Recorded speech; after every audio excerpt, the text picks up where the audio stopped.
Salam sejahtera, saudara-saudara yang dikasihi dan mengasihi Tuhan. Saudara-saudara, khususnya jemaat GKI Mangga Besar, kita akan bersama-sama meneruskan pemahaman Alkitab. Pada saat ini, pemahaman Alkitab akan mendasarkan dari bacaan Kisah Para Rasul, pasalnya yang pertama ayat 6 sampai dengan ayatnya yang ke-8. Saudara-saudara, tema hari ini yang kita bahas adalah Roh Kudus yang menguatkan. Sekali lagi, Roh Kudus yang menguatkan. Mari saya ajak untuk kita semua menyiapkan Alkitab kita. Kita membuka dari Kisah Rasul pasalnya yang pertama ayat 6 sampai dengan ayatnya yang ke-8. Sebelumnya saya mengajak kita semua untuk berdoa. Mari kita berdoa. Bapa di dalam surga, kami bersyukur untuk segala kasih pemeliharaan-Mu sampai dengan saat ini. Kalau sebentar kami akan belajar, memahami, menggali dari kebenaran firman-Mu, biarlah Engkau melalui kuat kuasa Roh-Mu yang kudus menolong kami semua, supaya apa yang kami baca, apa yang kami pelajari pada saat ini, boleh kami mengerti, dan ketika kami mengertinya, kami dapat melakukan dalam hidup kami hari demi hari. Di dalam nama Tuhan kami Yesus Kristus, kami berdoa kepada Bapa di surga. Amin. Saudara-saudara, saya akan membacakan Kisah Rasul pasalnya yang pertama ayat 6 sampai dengan ayatnya yang ke-8. Demikian. Maka bertanyalah mereka yang berkumpul di situ, Tuhan, maukah Engkau pada masa ini memulihkan kerajaan bagi Israel? Jawabnya, Engkau tidak perlu mengetahui masa dan waktu yang ditetapkan Bapa sendiri menurut kuasanya. Tetapi kamu akan menerima kuasa kalau Roh Kudus turun ke atas kamu, dan kamu akan menjadi saksiku di Yerusalem dan di seluruh Yudea dan Samaria dan sampai ke ujung bumi. Sampai di sana, yang berbahagia yang mau mendengarkan firman Allah, memelihara, tentu dengan melakukannya. Saudara-saudara, Roh Kudus yang menguatkan. Tujuan dari pembelajaran kita pada saat ini adalah bahwa kita mampu menyebut peran-peran Roh Kudus dalam keseharian kehidupan kita. Mungkin kalau dikaitkan dalam kondisi sekarang, apa saja peran Roh Kudus di dalam kita memasuki masa-masa yang tidak mudah ini, masa-masa yang sulit ini. Lalu yang kedua, kita dapat menceritakan salah satu kisah yang memperlihatkan peran Roh Kudus itu di tengah pergumulan, di tengah kehidupan kita yang memang tidak selalu mudah ini. Saudara-saudara, jika kita ditanya identifikasi atau ciri apa yang dapat kita berikan tentang karya Roh Kudus itu, dan apa peran Roh Kudus dalam keseharian kita, saudara-saudara, kedua pertanyaan ini mungkin dalam masa-masa yang tenang, masa-masa yang normal, masa-masa kita diberkati oleh Tuhan dengan kesehatan, dengan keluarga, dengan kecukupan, dengan berbagai hal yang indah, barangkali sangat mudah untuk kita mengatakan, oh ini loh peran Roh Kudus. Tapi bagaimana itu terjadi ketika dalam kondisi yang seperti sekarang? Kondisi yang serba terbatas, kondisi yang cukup menegangkan, bahkan kondisi yang memilukan pada saat ini. Lalu bagaimana dengan peran Roh Kudus dalam kehidupan manusia, dalam kehidupan dunia ini? Banyak orang mengatakan bahwa Roh Kudus itu menguatkan, menghibur, mengingatkan, setia, dan lain sebagainya. Saudara-saudara, pengidentifikasian kita tentang Roh Kudus dan perannya dalam hidup kita manusia seringkali hadir dalam pemahaman, dalam pengalaman kehidupan kita sehari-hari. Bacaan tadi mengingatkan kepada kita sebuah peristiwa di mana Yesus tidak lagi ada bersama-sama dengan para murid. Yesus selesai dengan tugas dan karyanya di bumi ini, lalu kemudian naik ke sorga. Nah, percakapan antara para murid dengan Yesus ini berlangsung sesaat ketika Yesus hendak naik ke sorga. Rupa-rupanya para murid ini masih diliputi oleh kebingungan, dan mereka bertanya-tanya apa yang akan terjadi dengan kehidupan mereka yang tanpa Yesus, tanpa guru yang berkuasa itu di tengah-tengah kehidupan mereka. Saudara-saudara, para murid bertanya kenapa belum juga terjadi perubahan? Kenapa mereka belum terbebas dari kuasa penindasan kekaisaran Romawi itu?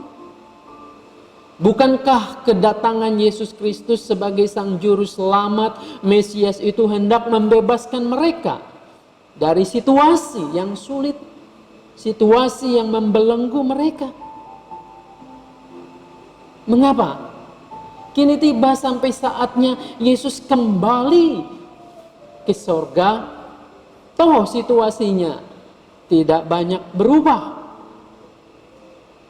Saudara-saudara yang dikasihi dan mengasihi Tuhan Yesus, sejak awal pemilihan dan pemanggilan mereka untuk menjadi murid Yesus, sebenarnya mereka masih diliputi berbagai perasaan antara bangga sebagai pengikut Yesus dan juga bertanya terus menerus, apakah Yesus ini memang Juru Selamat yang dijanjikan itu? Perasaan itu terus berkecamuk sepanjang kebersamaan mereka dengan Yesus. Saudara-saudara, mereka cukup takjub ketika begitu banyak orang yang mengikuti dan ingin mendengarkan pengajaran Yesus, sekaligus juga melihat mukjizat yang begitu mengherankan darinya. Dan di tengah-tengah berbagai pengajaran mukjizat dan karya Yesus itu, para murid menyimpan harapan yang besar supaya Yesus dapat menumpas kekuasaan penindas itu, kekuasaan imperium Romawi itu.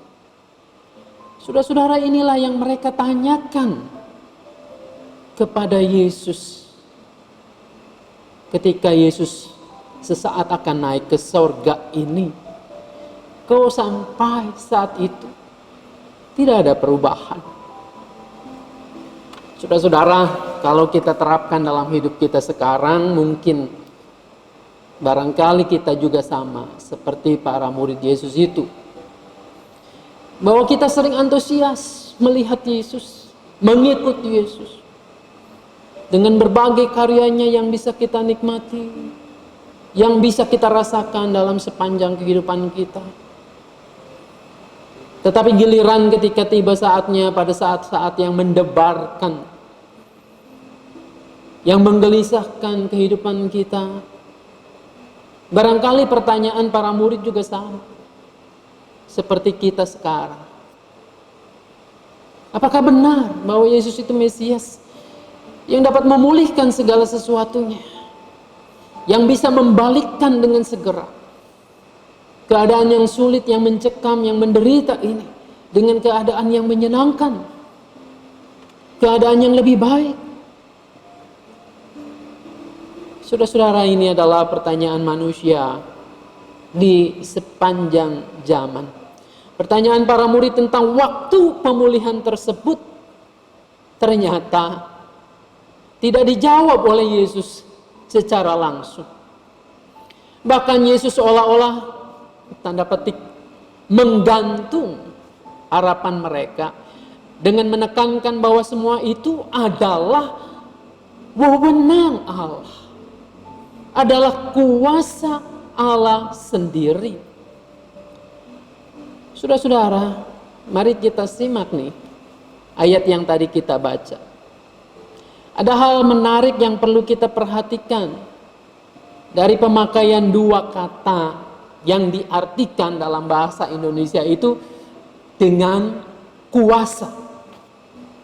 Saudara-saudara, pada ayat yang ketujuh di sana dikatakan, engkau tidak perlu mengetahui masa dan waktu yang ditetapkan Bapa sendiri menurut kuasanya. Jadi kuasa Bapa ini. Nah, kata Yunani yang dipakai dalam kuasa di sini adalah exousia.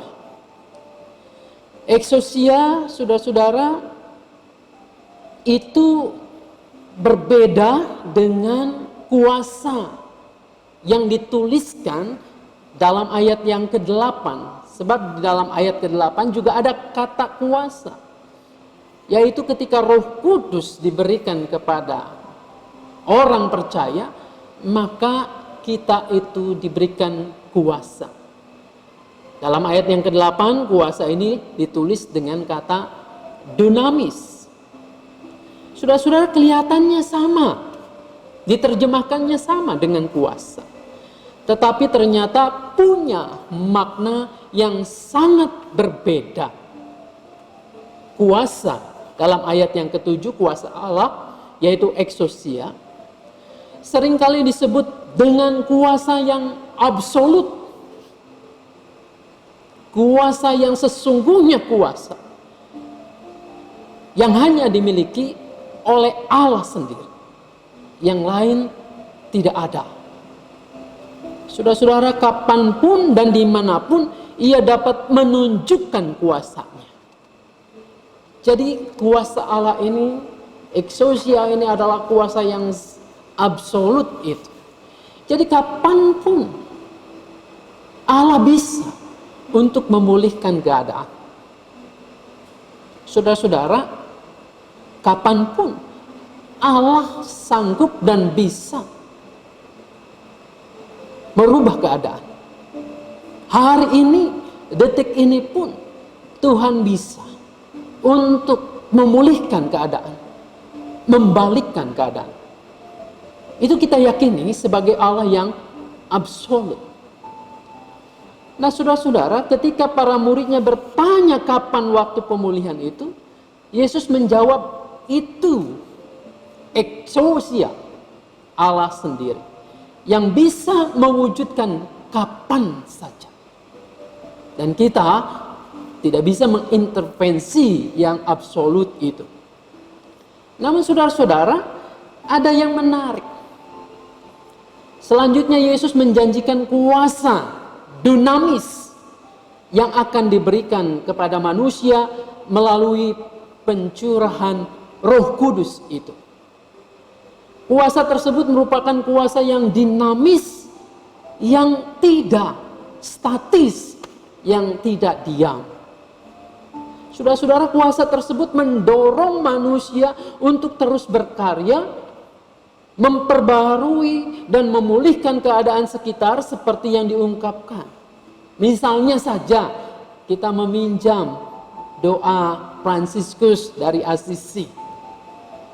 Antara lain ia mengatakan, ya Tuhan, jadikanlah aku alat damai sejahtera-Mu supaya aku mengasihi di mana ada kebencian, memaafkan di mana ada saling menghina, mempersatukan di mana ada pertentangan, menimbulkan pengharapan di mana terdapat ketidakpastian, menyatakan terang di mana kegelapan berkuasa, membawa kegembiraan di mana ada kesedihan mencekam. Saudara-saudara, dengan kuasa inilah para murid termasuk kita saat ini diminta untuk membaharui dunia di sekitar kita.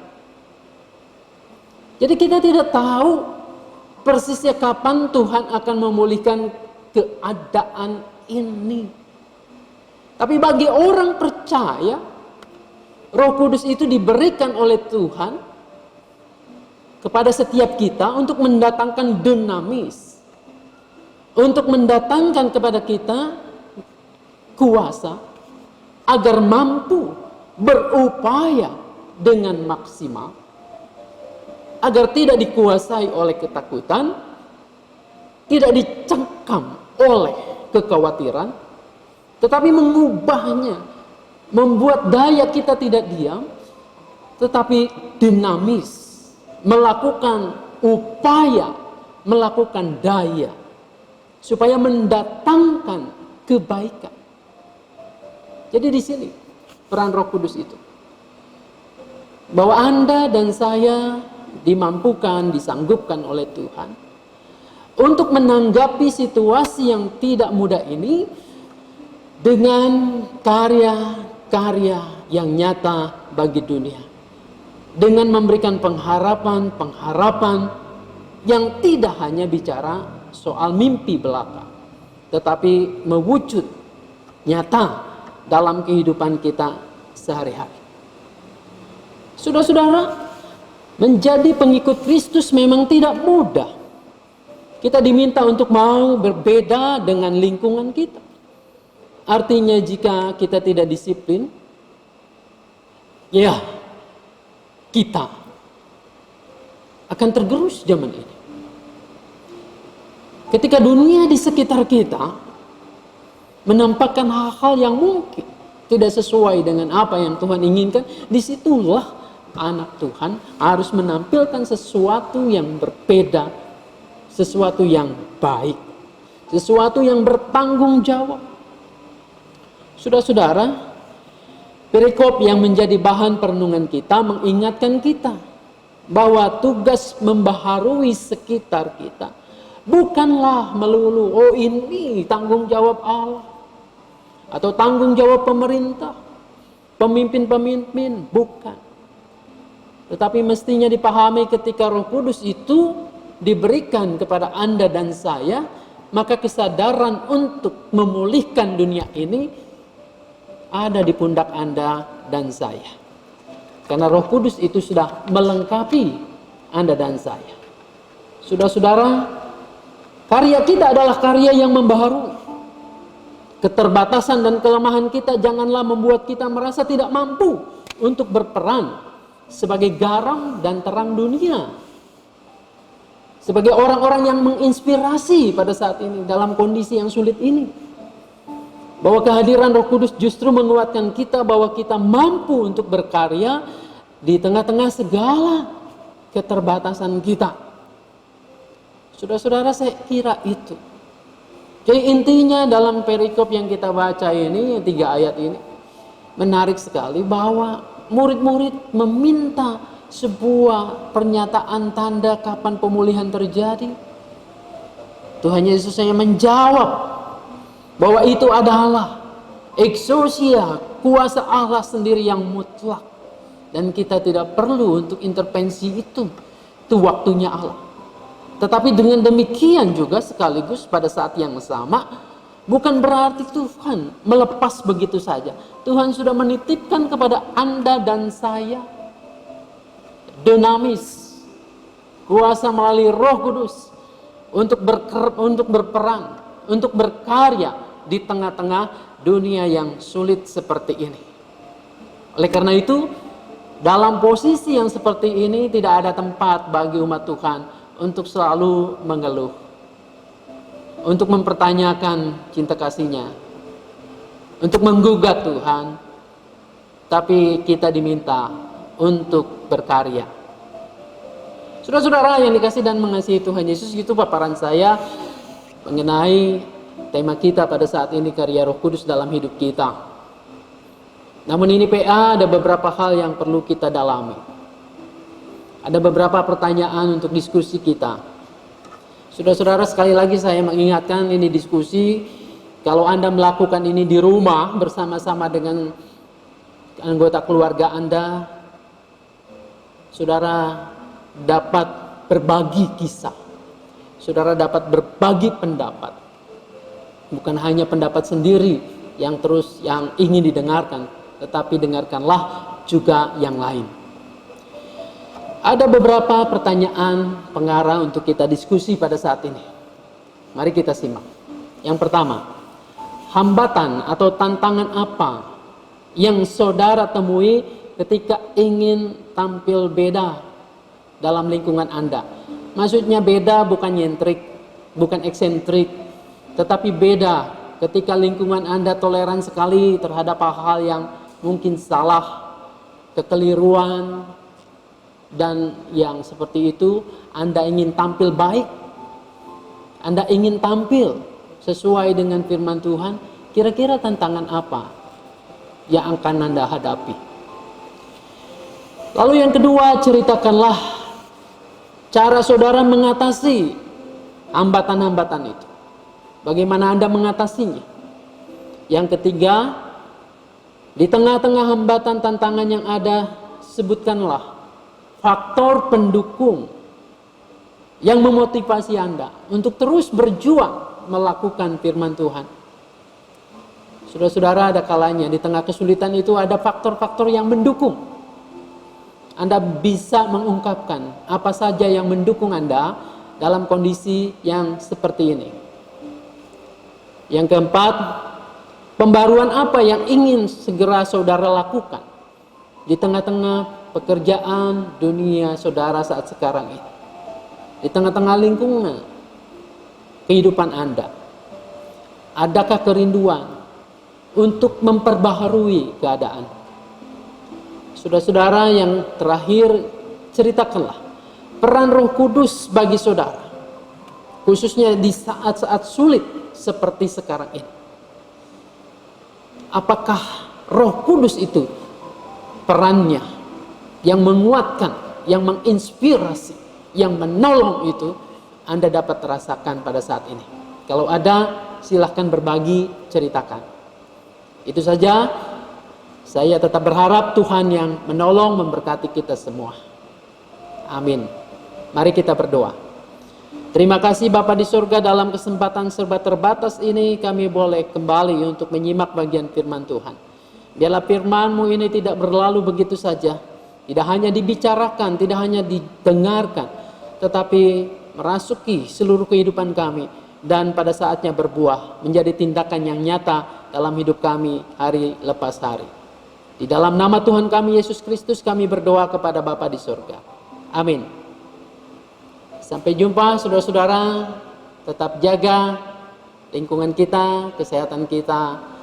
Nanti kita berjumpa pada tema selanjutnya. Tuhan memberkati. Amin.